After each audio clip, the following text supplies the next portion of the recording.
Alors, regardons bien le Made in France qui arrive, car effectivement, je vous en parle depuis le début de la semaine, il y a quelque chose que l'on appelle ici, et que vous connaissez, mesdames, qui s'appelle la toile de Mayenne. Mais tu vas aller plus en avant, Nathalie, pour nous expliquer ce pourquoi de cet artisanat d'orfèvre. Parce que c'est vrai qu'en France, on a des toiles d'ameublement qui sont bien caractéristiques de nos régions, la toile catalane, la toile basque. Et bien ici, c'est la fameuse toile de Mayenne, c'est cette magnifique toile qui est tissée en coton et en lin et qui a été créée en 1806, Laurent, sous Napoléon, dans le magnifique village de Fontaine-Daniel. Et bien 2 siècles après, cette toile est encore très prisée dans l'ameublement et dans la mode. Et ça, c'est grâce au dynamisme des générations qui se sont succédées à la tête de cette entreprise. Donc moi, je vous propose d'aller à la rencontre de la 6e génération.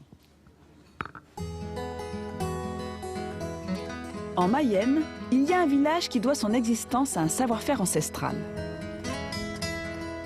Fontaine-Daniel a construit son histoire autour de la fabrication de tissus qu'on affiche fièrement sur les façades des habitations.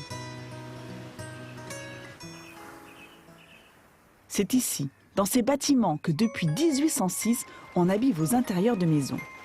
Avec ces tissus 100% mayennais.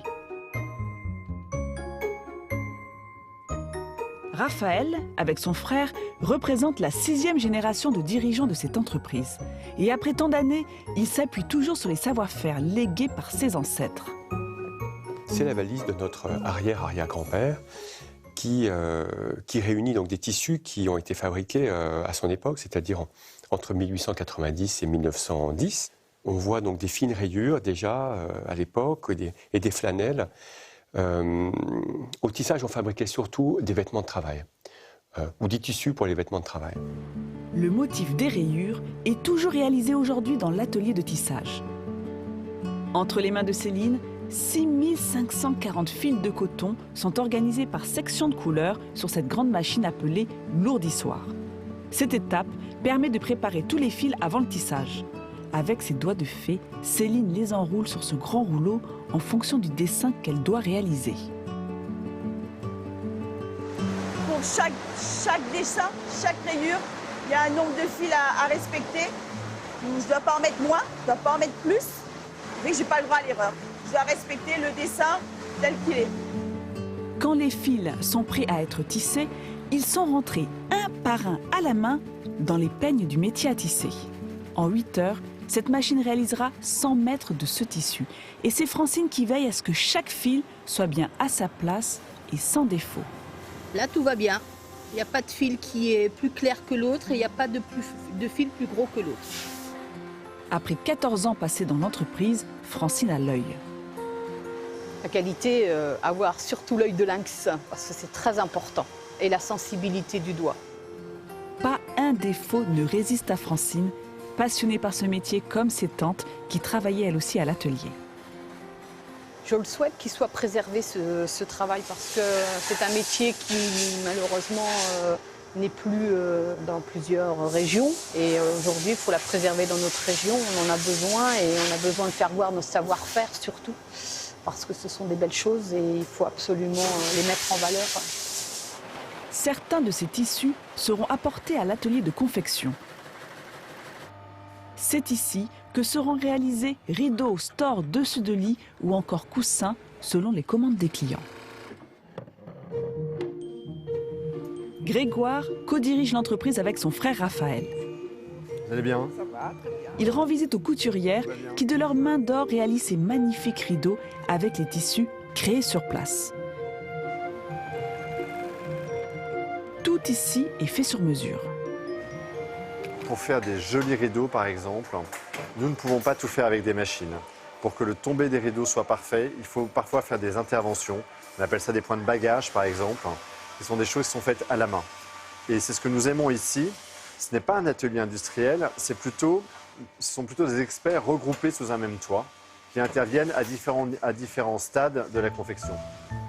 Une des expertes en rideaux, c'est justement Marie-Claude. Elle termine le montage d'une ruflette qui permettra d'accrocher ces rideaux.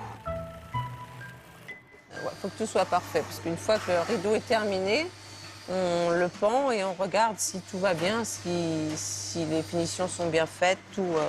On essaye toujours d'améliorer le petit truc, quoi. Le petit truc qui ne va pas, on essaye toujours de l'améliorer. c'est sur cette exigence de finition que s'est bâtie la réputation de l'entreprise. Toutes les confections sont testées, revues et corrigées si besoin. Voilà. Là, je regarde si ça frise pas, si c'est bien, si ça tombe bien. C'est agréable hein, quand on fait du bon produit. Quand on voit le fini, c'est très agréable. Grâce à ses mains talentueuses, le tissage et la confection Made in Mayenne rayonnent en France, mais aussi à l'étranger. Une histoire qui continue de s'écrire grâce à l'attachement très fort que toutes ces générations d'employés et de dirigeants ont eu et ont encore pour ces lieux. Donc vous l'avez compris, des toiles qui sont réputées pour leur qualité, leur solidité. Elles ont tout un traitement anti-rétrécissant, mesdames. Donc vous pouvez les laver sans aucun problème, ça ne risque pas de rétrécir au lavage. Et pour rester justement dans l'air du temps, ils proposent régulièrement des nouveautés. 20% de nouveautés par an, 20%, Laurent, madame. avec des nouveaux coloris. Aujourd'hui, il y a au moins 600 références de coloris différents. Et alors Nat, ça va te faire plaisir parce qu'ils ont aussi une gamme, viens, Ouais. une gamme qui est respectueuse de l'environnement, Ah, c'est- avec, attention, du lin qui provient de Normandie, tissé dans le nord de la France, donc des filières courtes. Peu de transport, donc environnemental. Ça va te faire plaisir. Oui, c'est bien. Et Ils c'est font beau, en également plus. des imprimés. Regarde, là, c'est l'acrobate. J'adore les j'adore. teintes. Je trouve ça très apaisant. Donc, ils ont aussi développé toute une gamme de produits, on va dire, pour le quotidien, des objets du quotidien avec des petites pochettes, des Ah oui. coussins. Regarde, on est assis sur un magnifique banc, pareil, en toile de Mayenne. Donc, tout ça est fait dans la région. Moi, j'adore. C'est du 100% made in France. Non, Jean-Seb, c'est pas pour Donc, toi. ils sont. Qu'est-ce que tu veux, Jean-Seb? Mais vas-y, fais-toi plaisir. Oui, Là, oui, c'est- regarde, voilà. c'est une toile de jouy également avec des teintes colorées. Donc, je vous l'ai dit, 600 références de couleurs différentes. Et alors, ce qui me fait plaisir aussi, c'est. Rodriguez, c'est père une et fils. entreprise qui fait du tissage. C'est une entreprise qui fait du sur-mesure et aussi du conseil, de l'installation à domicile. Je trouve ça très beau. Hey, Hey, Rodriguez. Ils sont chiants. Merci, mesdames, messieurs. C'est un c'est- numéro Vous avez vu d'artiste. Vous avez vu Francine dans ce reportage? Vous avez vu comment Francine travaille dans le reportage? Le contrôle qualité, on vérifie que chaque fil est en place. Voilà, bah c'est ça le Made in France, la qualité, l'excellence à la française. Donc on vous mettra là aussi les coordonnées sur france3.fr. Hey, hello! Hey, Rodriguez, au revoir. Ah, voilà. Elle est bien, elle est résistante, hein, cette toile de Mayenne.